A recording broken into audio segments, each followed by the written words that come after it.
Travis Wayne Goodsell. One of the courses I was dabbling with while I was getting my education was sociology. At the University of Lethbridge in Canada, there was a sociology of religion course that was offered, and it required prerequisites. I didn't care. I wanted to learn the material in the class. And so I took the course and did well in it, caught on real quick as to how it functioned.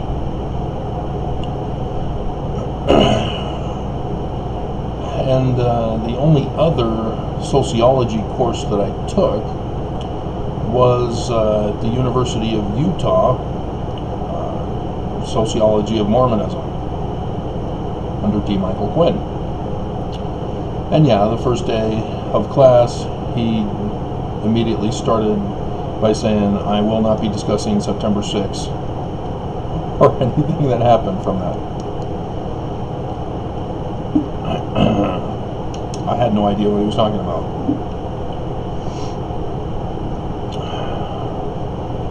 And so, to put it simply, any field of science must use logical argument in the structure of their theories that need to be designed for testing.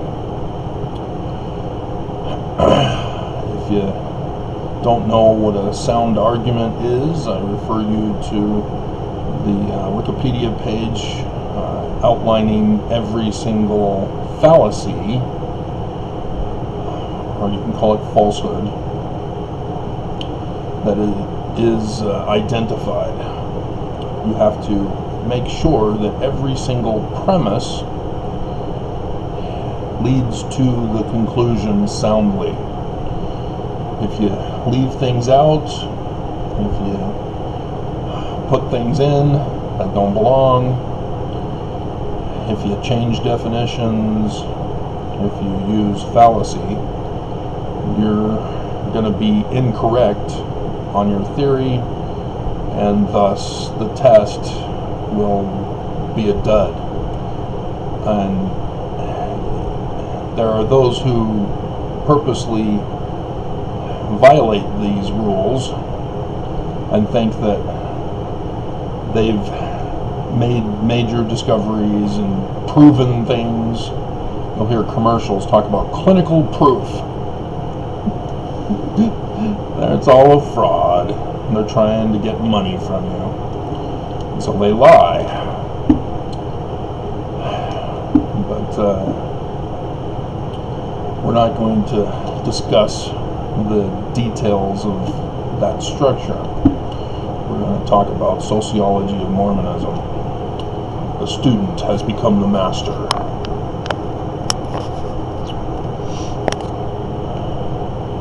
And so what inspired this was this morning going back to the analytics from yesterday. It's not until 5 o'clock when YouTube will switch over to include yesterday's analytics for today's numbers. And even then, they are a day behind. And so it's 2 days previous. So this is 3 days previous. And one thing that you do not know is that I've been paying attention for a week now, and I've noticed that the 25 to 34 and 35 to 44 age categories are new. 2 days they've been increasing, and as YouTube does not readily make available my new stuff, as the majority of the people who come to my channel are doing a search in YouTube for things, and they just happen to come across mine. That needs to be factored in. And so these young'uns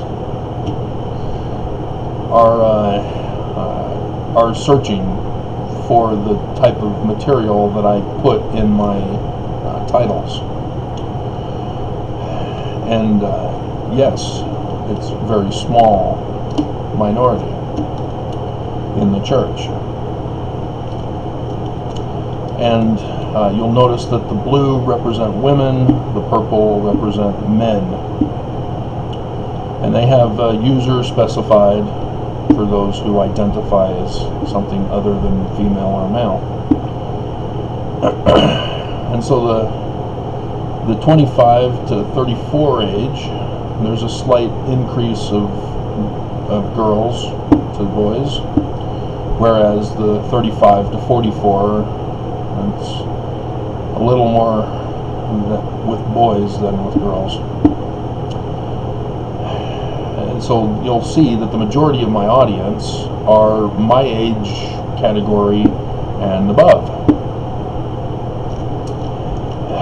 And so you can see that in the church, something happened during my generation in the church. There's a definite change that is blatantly obvious by those who come to my channel.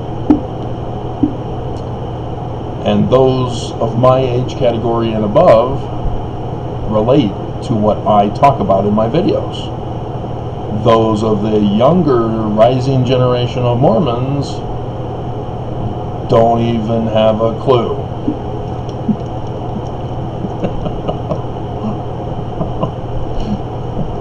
The church has done something that keeps the younger generation from listening to my videos. And so when you look at the totals down below, I have to zoom in here, you'll see that the younger generation not only are few that search for my kind of title, they also don't even give a damn what I say. They click on the video and it's like, what the hell, I'm out of here. So there's a disconnect in Mormonism. Something happened during my generation to change how the church brings up Mormons. I'm building the suspense. Dun dun dun dun dun dun dun dun. Only my generation and above would know what I'm referring to there. Even though there's been sequels.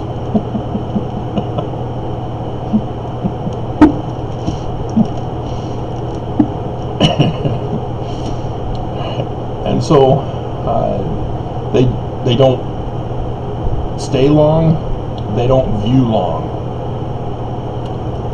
or they're few in number and they don't watch much. It's like they click on it and go, oh man, I don't want to listen to this old man, and away they go. The 34 or 35 to 44 years old, they are also few and they listen a little bit longer. So that's interesting. That the younger you go, the less attention span you have. Something happened. Somebody's coming. Coming for you. Yeah. And so you also have to factor in societal changes, not just church changes. And because, for example, VHS tapes, that came out in the 80s as I was renting VHS tapes as Beta lost the wars, the rental wars, and the younger generation are Beta. There's a Beta program. What are you talking about, Beta? But yeah, slightly more viewers, and slightly longer watch time. But at 3% of 7-hour videos, yeah, they low attention span.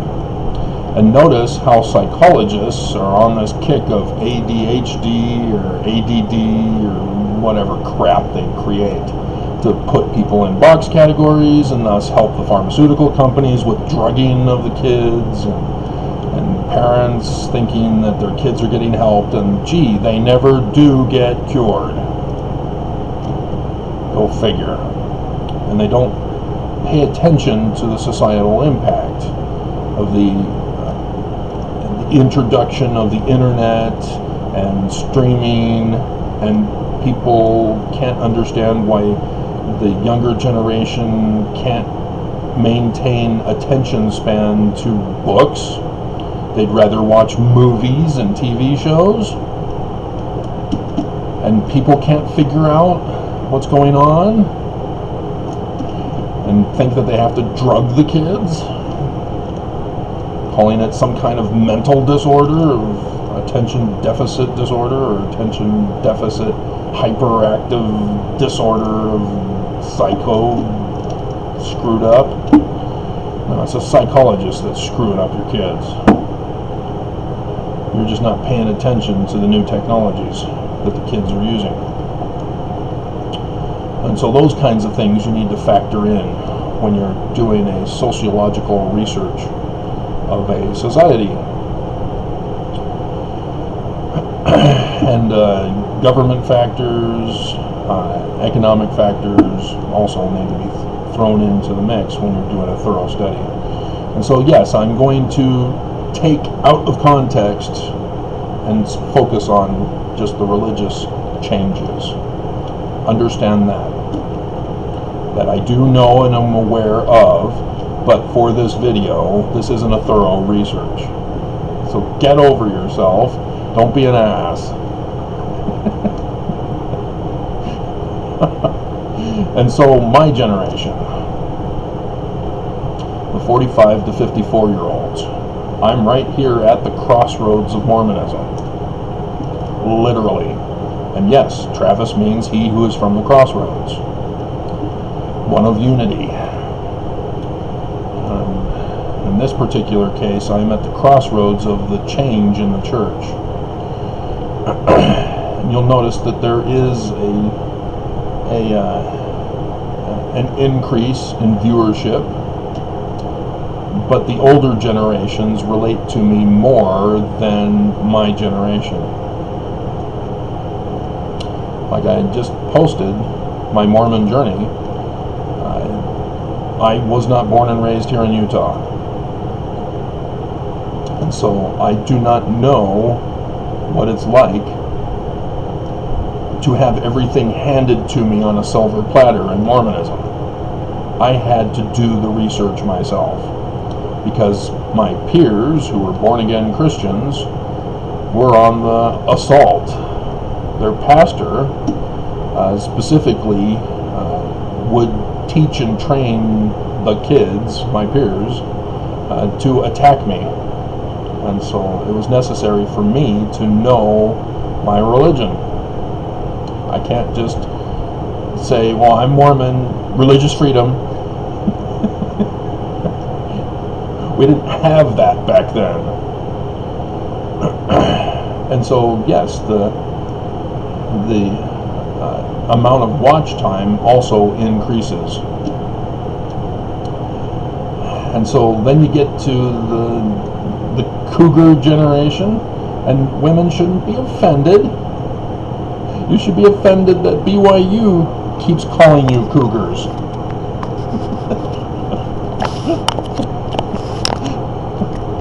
As it's Brigham Young University, which means if you don't get married at Brigham Young University and you end up going more than a year, you're a cougar.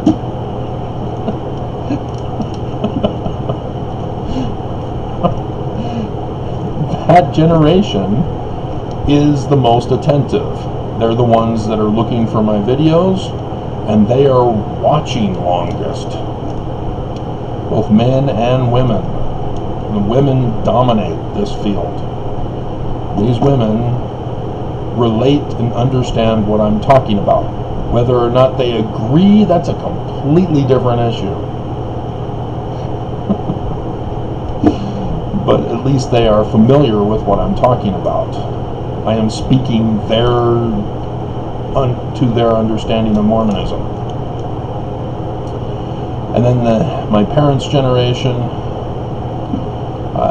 it's a bigger amount than my generation, but it still is less, and the attention span is also less than my generation.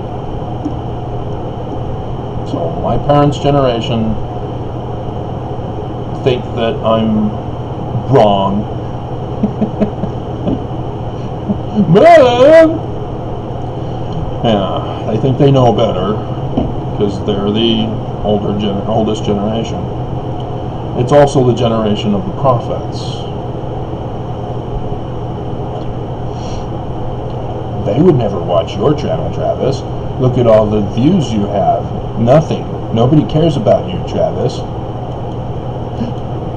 There's a reason for that, dumbasses. Alright. So, let's take a look at some changes in the church that occurred. Alright. So, going on the Wikipedia page, the Church of Jesus Christ of Latter-day Saints membership history. It shows LDS church membership, and it shows that it's growing up until 2020. So 2021, the stats from 2020, this is them is this. And it shows that the church has made rapid growth. But notice that it was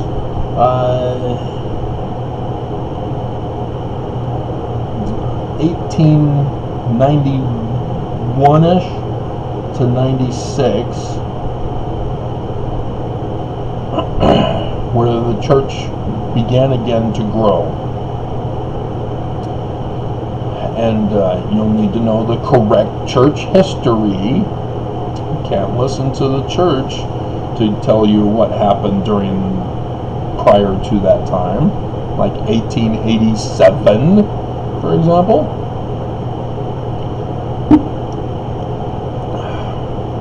There was no breeding because the men were locked up and they got out, and now they were starting to breed again. And so you see the slow and steady increase during those early years when the church was pardoned by Grover Cleveland. And so that's the increase of children of record. And there's been some debate because there was a change made under Monson, I believe. I'm not sure if it goes back into Hinckley. But they made a change in the reporting of membership. And I'm pretty sure it was when the church membership was starting to fall that they started to include children of record rather than baptisms of record. And yeah, that was a scandal, and the church says, nothing to see here, move along. Don't report it or we'll destroy your career and ruin your business.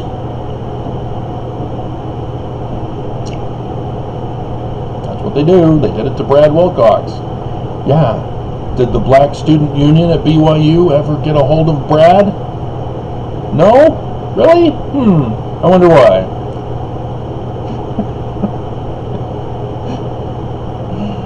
See, the younger generation does not understand this.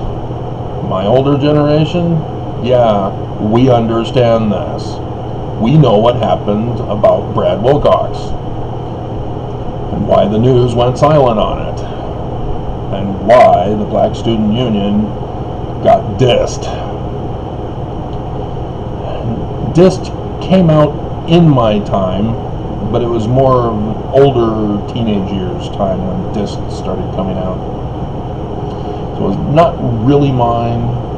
It's my younger siblings' generation or years. And so you then start to see a greater increase right around 1923. I wonder what happened in 1923. Yeah, 1922, Heber J. Grant did a new edition of the triple combination. Technically, the Doctrine and Covenants took out the doctrine of the Doctrine and Covenants. We're now evangelical Christian. Didn't want to be the learning of the Jews, I guess, but didn't bother to tell us. He changed Joseph Smith to be Christian now. The Book of Mormon is now another testament of Jesus Christ, which would be labeled as such during my generation with Ezra Taft Benson. That's one change. But that's the origin of that change. Yeah, Heber J. Grant incorporated the church. It now existed again, resurrected from the grave of 1887's death.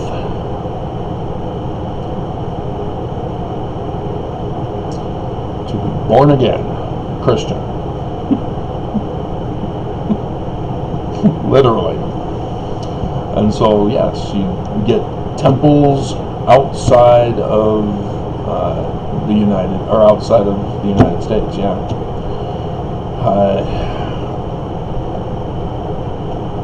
Let's do a Google search on that.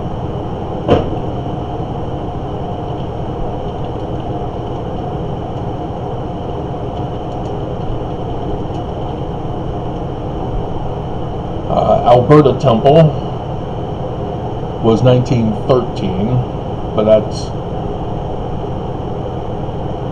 House of the Lord.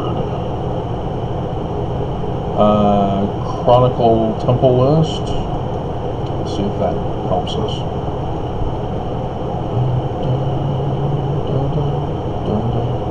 Adamon Temple. It's got an asterisk by it. Where is it?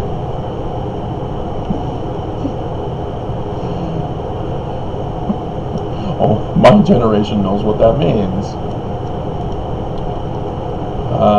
Let's see, dedicated temples, 77, 84, and Hawaii, that's still United States technically. Mesa, Idaho Falls, Bern, Switzerland Temple, 1955. So they're doing missionary work, again, outside of Utah, after the Perpetual Immigration Fund was shut down in 1887. And with the reincorporation, they're going around the world, licensed to preach once again.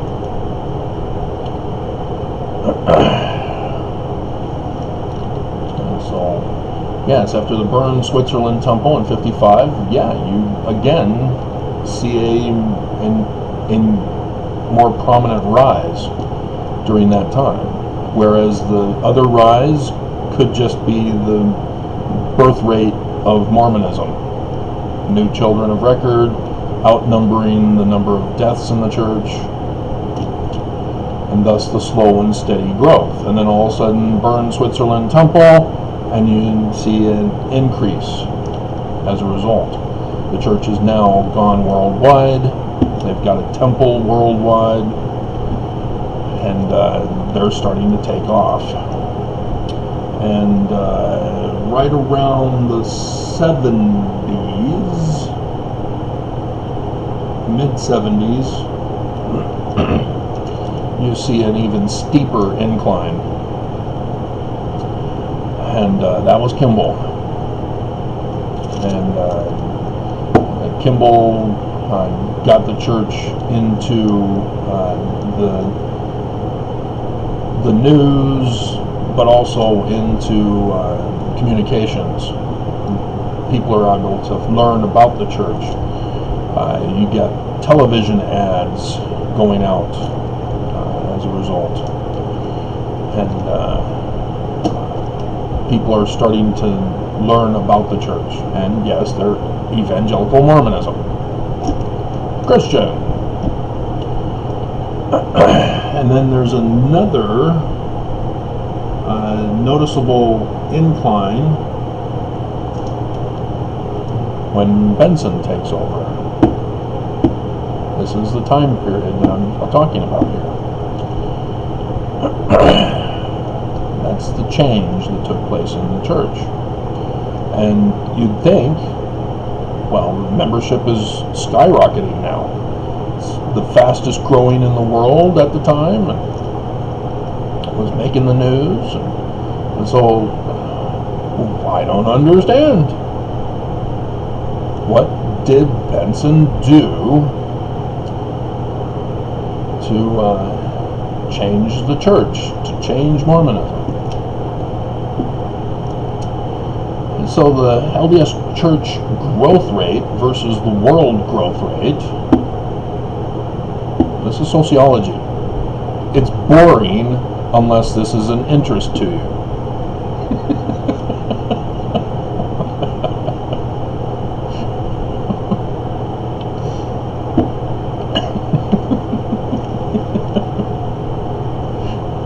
So the younger generation,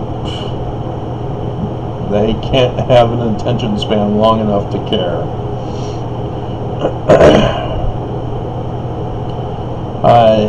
The sharpest growth rate was right there under Benson. And that's that one peak right there. During the late 80s and the 90s. The majority of the converts were from New York. Literally. We had 200 companionships, or 200 missionaries. Well, was it missionaries? I think it was missionaries. So 100 companionships. And when Creel Cofer took over and had the mission conference introducing himself, the missionaries literally were getting 200 baptisms per month per companionship, except for one companionship in the whole entire mission. You'll never guess whose.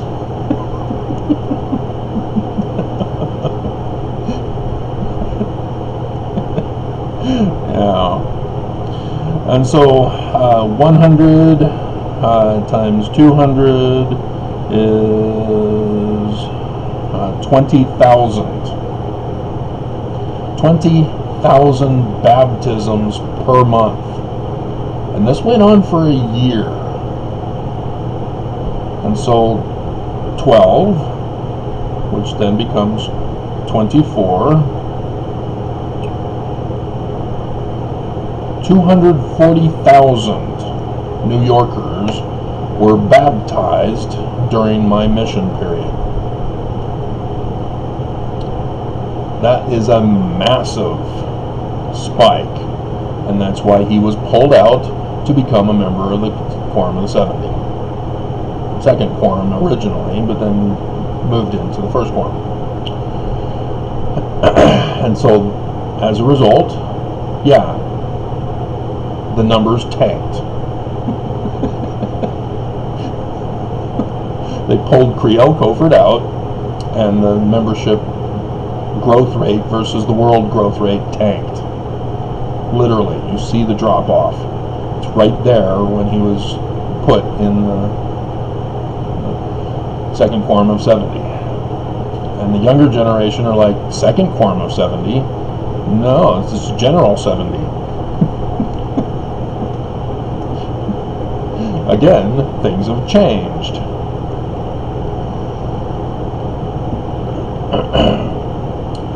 And it kept falling deeper after that. And then there was a slight increase, and then going up and down. But the change in 1999, that's when the church was under Hinckley now, and he does the interview on 60 Minutes, and lies. Oh my God. I'm like, what? He just lied. He's our prophet. What is he doing? What do you mean I can't watch R-rated movies? That's not what Benson said. Read the context. He keeps going. He's conforming to Article of Faith number 13. Anything beautiful, lovely, of good report, or praiseworthy, we seek after those things. R-rated movies are beautiful, lovely, of good report, and praiseworthy. I seek after them. That's simple. But, yeah, the conference center was about to be finished, and despite that,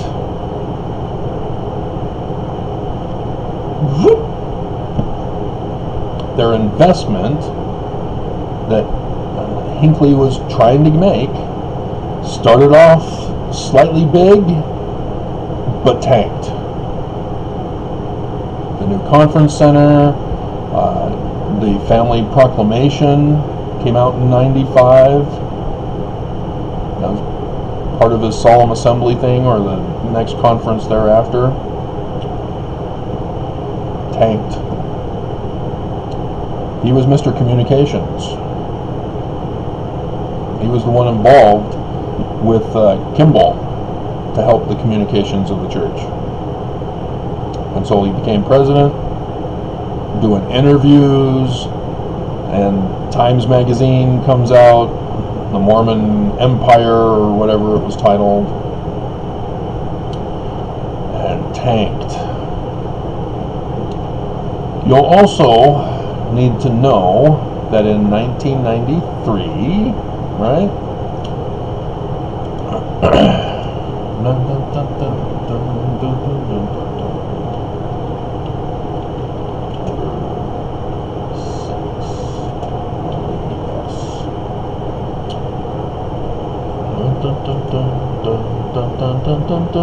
Yeah, September 1993 was September 6th with D. Michael Quinn and the others. And that also did a damaging blow after Creole Coford was bumped up into the 70. And it was somewhat of a plateauing, but then a tanking in 1999. And it's been going down ever since. And if you're thinking, well, the world just outgrew the church. When you're looking at growth, you see that the church had a steady growth with the world because of the natural Mormon increase of parents having children. And that steady increase is destroyed. It does not match with the world anymore. Because you're supposed to also add in new converts. And when you get new converts, you get more new converts, and more new converts, and more new converts, and it exponentially increases. But that's not what's happening in the church. The church is collapsing. There's something going on that is destroying the church. And so, yeah, it's fallen to the number of the growth population of the world, which also is decreasing, if you see that line. Let me make pictures of each of these for you. so that I remember to put them in the video. I'll create a different category or file.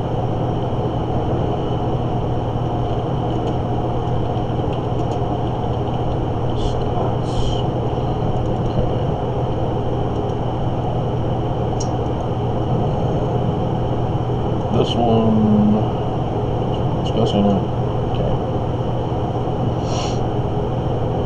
So what in the world is going on? And so the LDS church growth rate is just a mess of splits. It's just zigzagging wildly here, like an earthquake. And yes, you can see at the end that it is tailoring off, and it's the same thing as the upper thing. What are you doing, guys?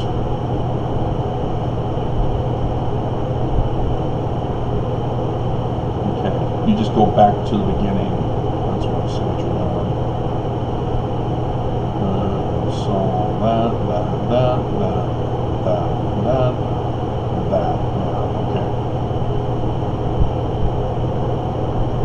So yeah, right before World War II, the church was converting like crazy.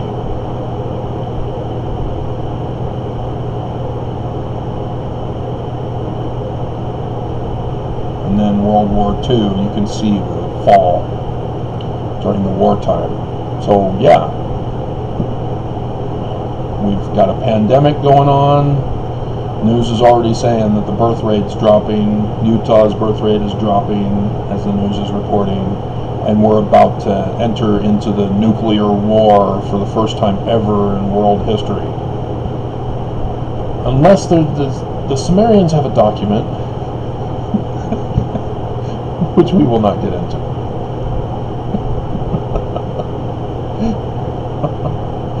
And so they have the table for recent growth and the growth rate difference. This is the first time it's negative in 2020's 2019 reporting.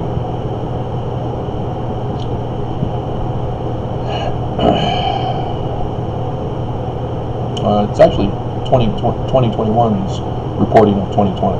That's how it is. Negative 0.45. It had been lessening of a percentage of the world growth rate, and it had been lowering, except for 2019 there was a bit of an increase, but this is last 2020 was the first time the church had a negative. And if you hadn't watched my videos where I covered it, or if you didn't catch it in the news yourself from the church, they're not reporting numbers. The growth is getting worse than negative 0.45%.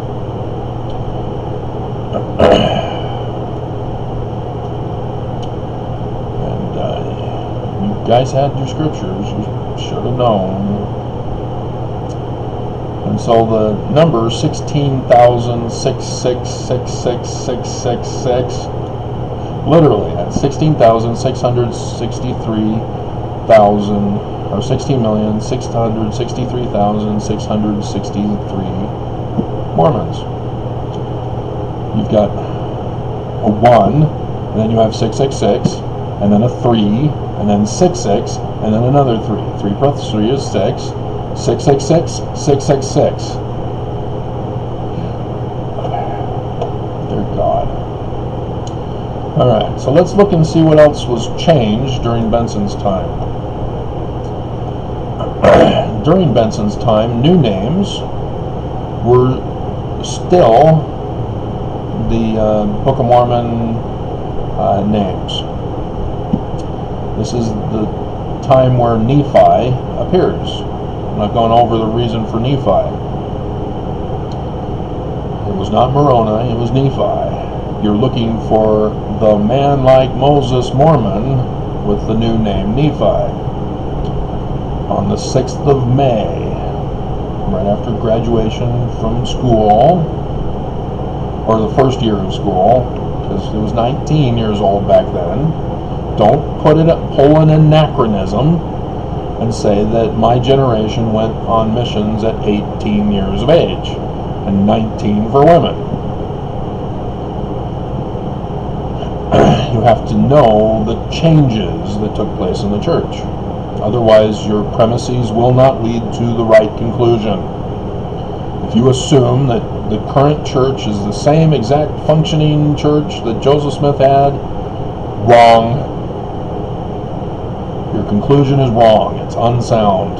You have to delete it and start all over again and fix your premises.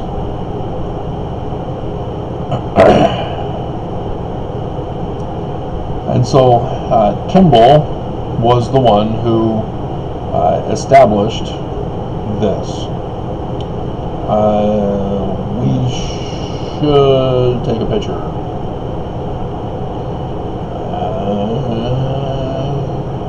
Gonna blur the camera. The blood, mother. The blood.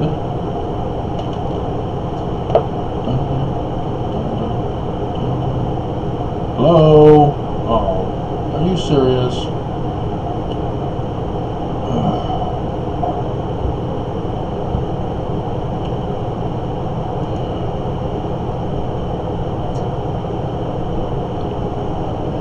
Not wanting to cooperate. I don't understand why.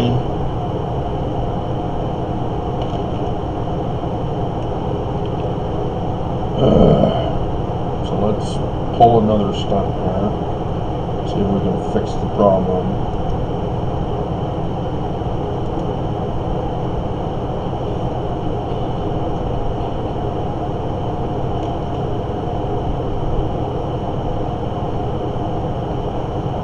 Not working.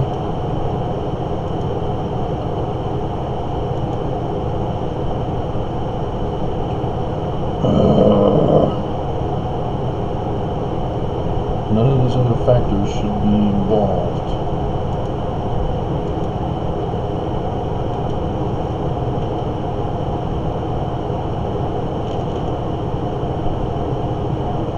I don't want to. See, there's a blue circle around those 3 dots. I don't know what's going on.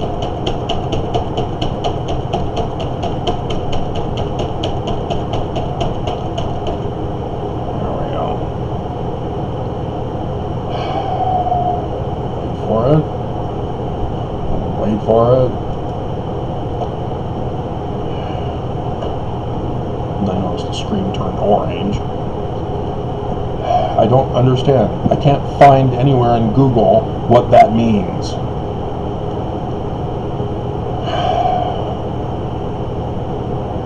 So anyway, Benson was involved with the change in 1993. It was January 12th when the change took place.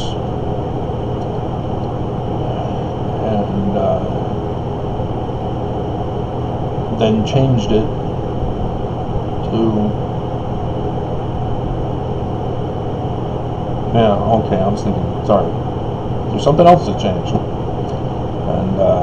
And so Benson, Mr. Book of Mormon this, Book of Mormon that, here a Book of Mormon, there a Book of Mormon, everywhere a Book of Mormon, you're condemned Mormons. Still, you're still under condemnation, Mr. Book of Mormon. Started in the middle of the Book of Mormon new names. It was April 1986. I just became a priest. Metallica's Master of Puppets came out. Youth of the Noble Birthright. And so you'd think he'd stick to Book of Mormon names, right? Do more kind of Book of Mormon names? Nope. He went to Old Testament. 1993 into 2013.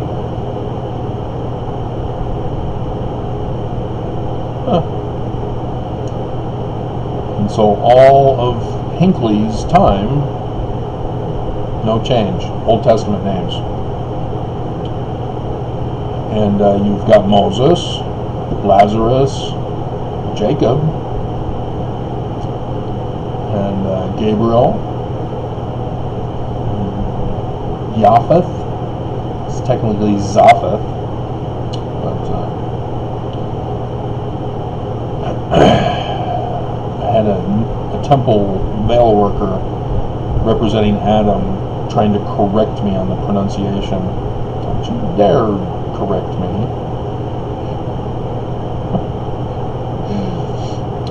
But Monson, 2014, changed it to what we still currently have, and that's back to the Book of Mormon. But there's a name missing, the most important name in the Book of Mormon, and it's missing for the new names. That's strange. Well, there's Lehi, Jesse, Aaron, Gabriel, Elijah, Abinadi, Alma, Zapheth, Enoch, Simeon, Job, Amulek, Hiram, Isaiah, Josiah, Ishmael, Saul, Ammon, Heber, Joel, Moroni, Reuben, Mosiah, Amulek, Levi, Lazarus, Noah, Moses, Barnabas, Jethro, Ether. Who's missing, Mormons? Or ex-Mormons? Who's missing? The most important character of the Book of Mormon has 4 books named after him.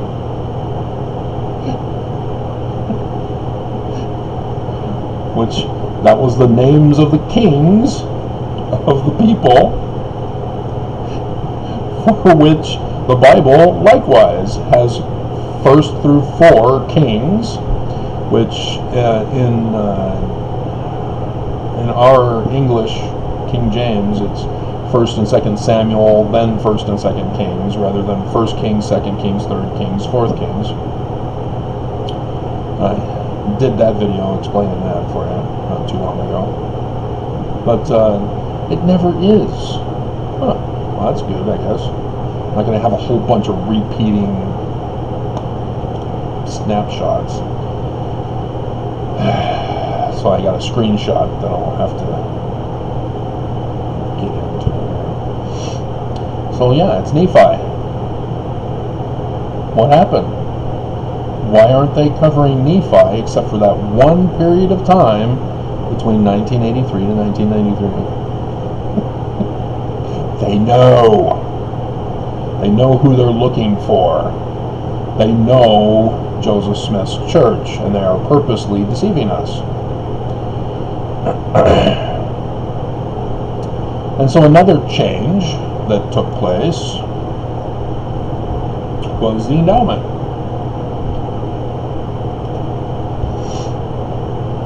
Bum bum bum bum bum bum bum bum bum bum bum bum bum bum.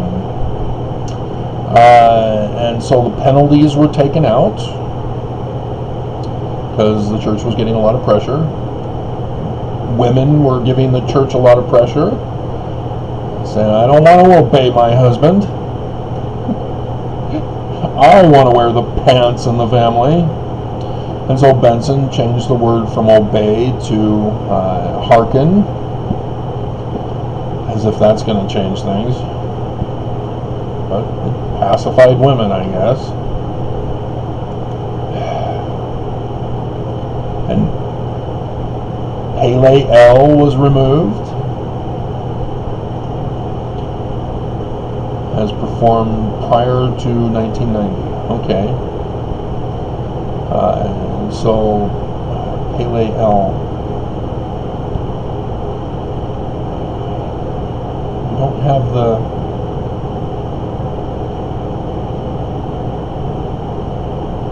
there's Pele L. There's Pele L. But there's the pastor also. Preacher, yeah. Lucifer's preacher. After I am looking for messengers from my Father. Oh, you want someone to preach to you, do you? You want religion. I have preachers here. I'll have preachers here presently. And then, good morning. Good morning, sir. Fine congregation. He's talking to the audience. Everybody missed this. When I first went over this, holy crap. Lucifer is our God. And the prophets are the preacher. Yes, they are a very good people. They are concerned about religion. Are you a preacher? I am. You got them there.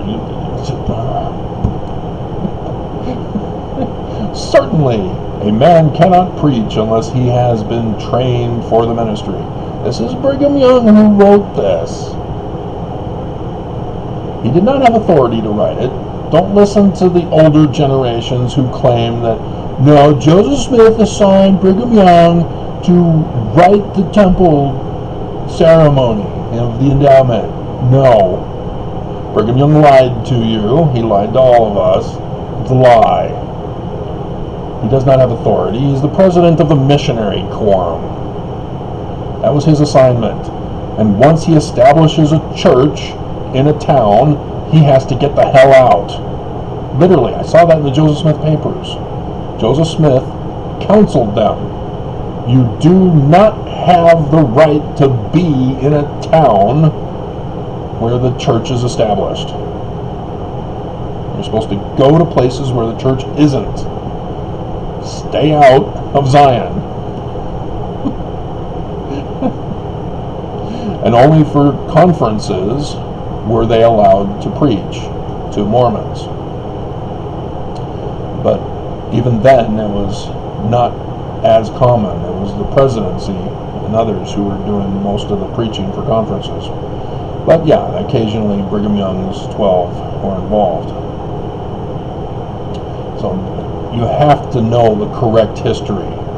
You cannot pull an anachronism to defend the church, the current church, and what they claim. Let's see. Do you preach the Orthodox religion? Yes, that is what I preach.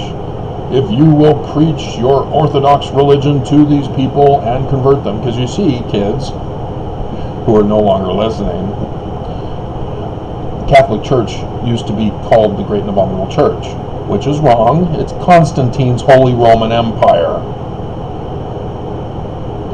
But it's being used by Joseph Smith to describe through prophecy the future, current Great and Abominable Church. So, yeah, we won't go into detail about this, but the penalties were taken out, the preacher was taken out, other stuff was taken out, and 5 points of fellowship taken out. So this was a big change. And with this change, it actually caused damage to the church. People wanted to join and covenant with a blood oath to obey the church and overthrow American government. What's up with that? And so, yeah. Benson also went to BYU, gave a devotional on the Book of Mormon and the Constitution. And, yeah, the Constitution is going to fall. Joseph Smith is wrong. He's a false prophet. Okay, yikes. So that's another factor that needs to be factored in.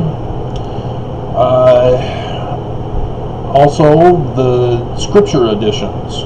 1979, the Bible was finished. And 1981, the triple was finished. And so seminary began using the new scriptures for that seminary year, and that was my first year of seminary, and so I was the first class of seminary students who used the brand new editions of the scriptures. And this is a vital change that took place, because now the church had made scripture study easier for Mormons. Sort of. My philosophy of science teacher said you don't have to be the best, you just have to be the first.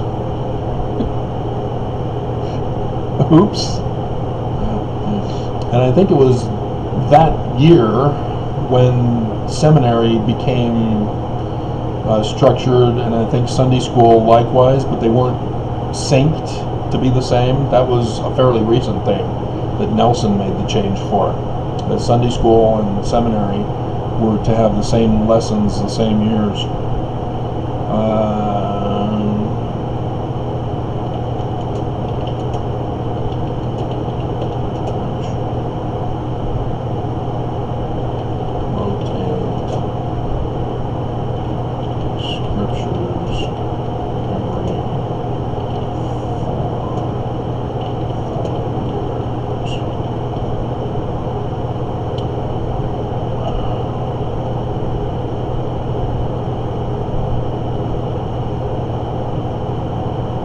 Lengthen its stride. 1974. Challenge to lengthen its stride. Significant event. Here, policy announcements. Here we go. At the present time, each of the 4 standard works is studied in rotating order every 4 years. The course and years they will be studied are. Looks like 1974 is when this began. Let's confirm. Nope. 85. Yep. For Easter, 85.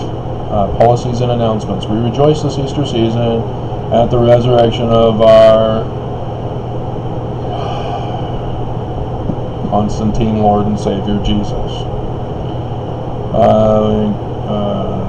Encourage to contemplate the life, testify falsely.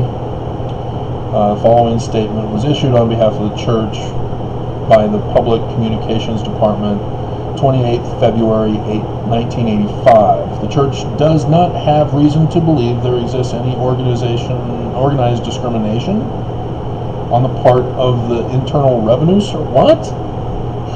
What? Did I stumble on a bombshell breakout news report video? The church and BYU and their officers are not parties to the suit filed against the IRS for the Coalition for Tax Justice, and have not encouraged directly or indirectly any parties to join the suit. Any representation to the contrary is a misstatement of the facts. What the hell was that all about? From February 1985 bulletin, adult scripture reading assignments. All priesthood and auxiliary leaders are reminded that there is an established scripture study schedule for all adult members of the church. When conflicting adult reading schedules are suggested by priesthood or auxiliary leaders, members become confused. So yeah, it does seem like it was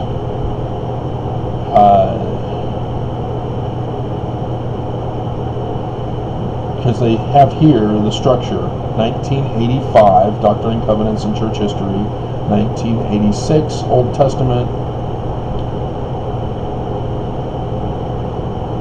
At the present time, each of the 4 standard works is studied in rotating order every 4 years. The courses and years they will be studied are.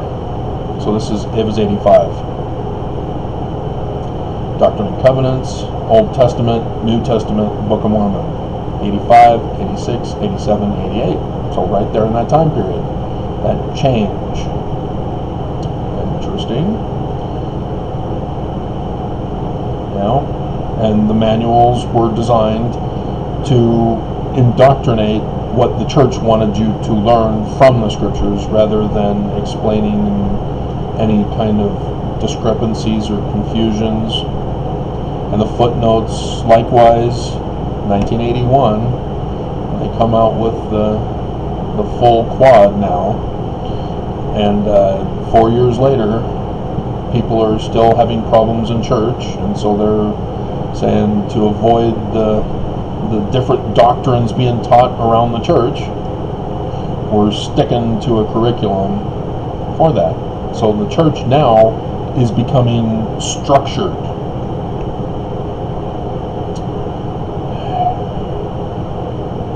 So that's another factor. So yeah, I need the whole thing, because I need to go back eventually and figure out what that lawsuit against the IRS was all about.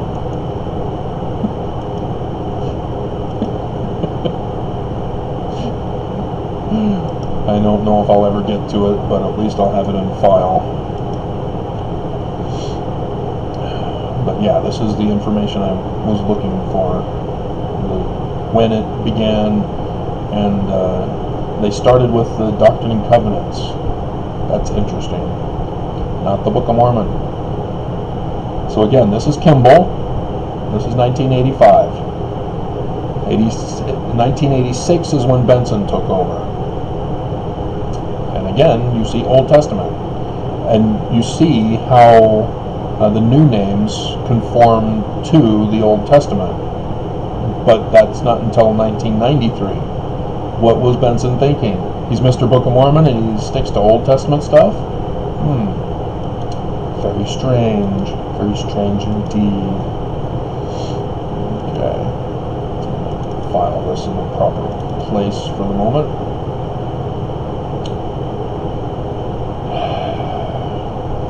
All Mormons should be scared to death that the Pope is scared to death about Ukraine.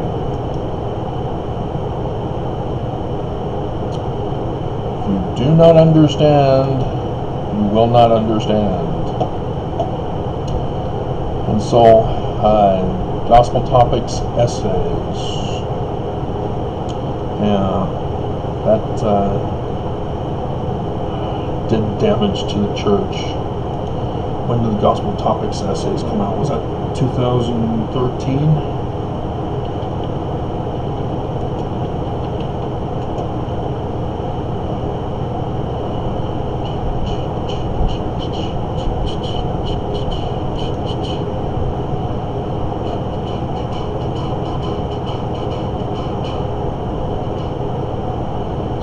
Telling me.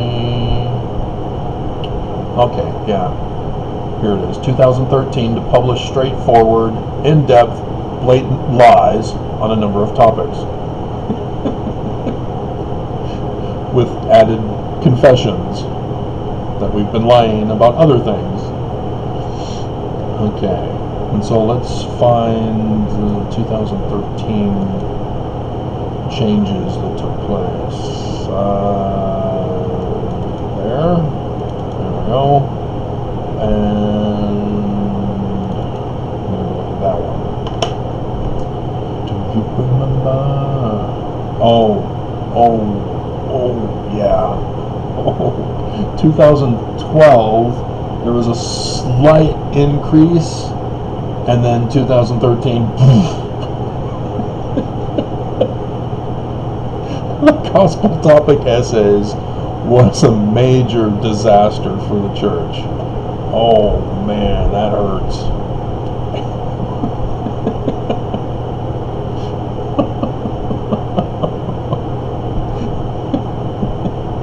It was 2012 when the news report came out and said that the church is losing massive amounts of members. A massive exodus has occurred. And they were quoting a member of the 70, Elder Jensen, who says that the active number of members is about 5 million. And he was exaggerating, even though confronted on the subject of the loss of Mormons. Because in the Mormon church, we're not like Christian churches that base the number of membership on attendance at church. The church does have attendance stats for sacrament meeting, which is how the churches get their funding to support the wards and stakes. But membership stats come from baptism records. And so the Catholic Church and other churches don't do it that way. They don't keep detailed graphic information of your personal life and address and information so that they can track you down and hunt you down and find out where you've left to bring you back into the fold. To conform and comply, we are bored. Resistance is futile. And yes, the church, like I said, my brother, the Mr. PhD in sociology, that's Mormons. And so, yeah, I've only taken 2 courses of sociology, and I'm a better sociologist than my brother is. And he got a PhD in it. Big difference on knowing how to learn versus getting the outward appearance of degrees and scholarships. And like I said, he got his PhD because he pulled the religion card. Oh, you're persecuting me for my religious beliefs. Fine, here you go. Get out of here. And so he's working with the church membership records. And so, yeah, oh dear God. But the 2012 news reporting, the church had fallen since Creel Cofer. And it was just Jensen who was quoted that caused the news story. That there's probably only 5 million that are active in the church. And if we were to use Christian standards for membership numbers, yeah, we'd have to use that. For Jewish numbers, they don't keep membership stats. They don't, they try to get people to come to synagogue and participate in the traditions, the ritual traditions, and celebrate the holidays. But you'll notice that there are those who are not practicing Jews who are still publicly declaring themselves as Jewish. These are those who have assimilated into American society or the world society who don't want to be Orthodox and still claim to be Jewish. They'll still participate, because of their parents, most likely, with the dreidel. And you'll see Adam Sandler, for example, he has the dreidel song, and Hanukkah, and announced and did the skit on SNL where he listed off a bunch of other Jews who we never knew because they're not Orthodox. That's a different concept of membership. It's cultural membership rather than statistical membership. And so in that sense, the church is trying to justify statistical membership as cultural membership, to keep the 16 plus million, the 666s, when desire and interest in the church is gone. It's just shattered. So if 2012 was down to 5 million,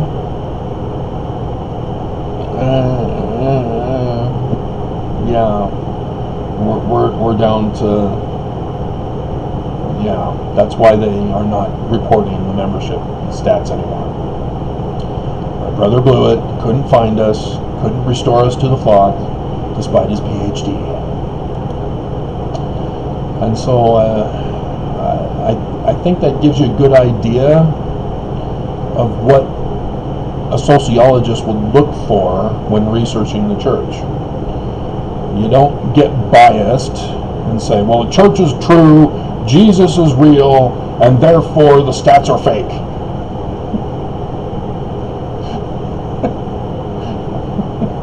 That's not how it works.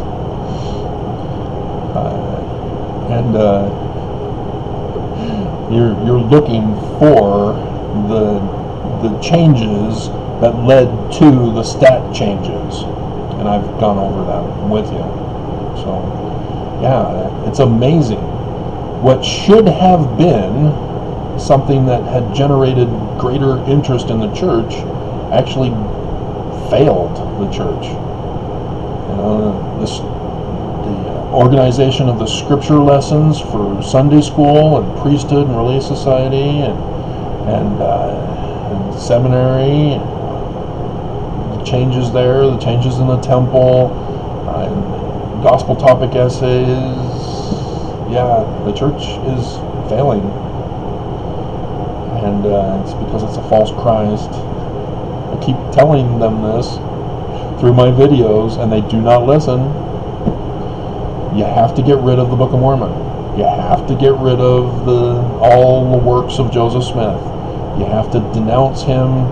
You have to say, hey, Heber J. Grant is our founder, because you can't have any association with Brigham Young. In 1923, Heber J. Grant started the first Mormon evangelical church, and we don't call it Mormon because that associates it with Joseph Smith. We're evangelicals, Christian evangelicals. We call ourselves the Church of Jesus Christ of Latter-day Saints. Everything purged of the past. And this is what the younger generation does not know and understand. That they were born into these changes as the church is collapsing. And it's our generation and above that knows what happened, whether or not you knew the details that I went over with you there. And so it's sad when the younger generation think that they know better than us, and they get angry and defend the church with fallacy and ad hominem attacks on us.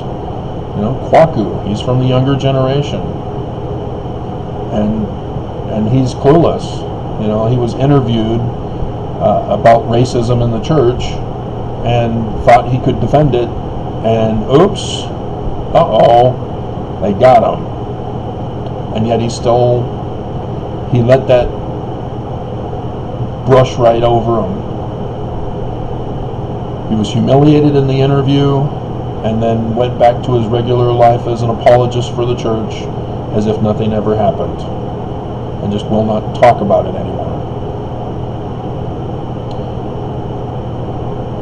Sorry, Kwaku. If Brigham Young's a racist, church isn't true. That's what the younger generation does not get. The older generation clearly got it. And the older generation has left. And here I am at the crossroads between the two groups, trying to get across to the younger generation, hey guys, you should be following the example of your elders.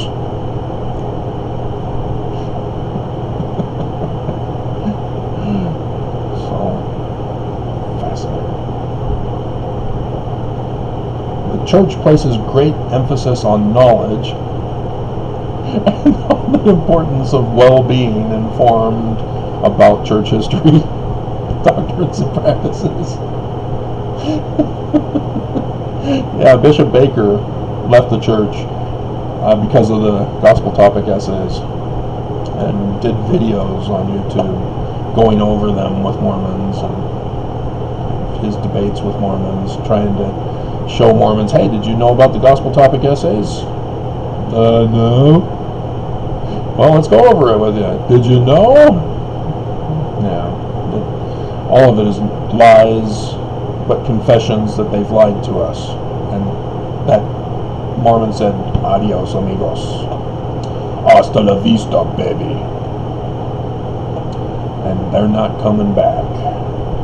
They will not be back. That was a good line. I have to admit that. Even though I'm pissed that they've taken it down another timeline, so it's no longer John Connor. It was a good transition to have Arnold Schwarzenegger there to take it in the new direction. So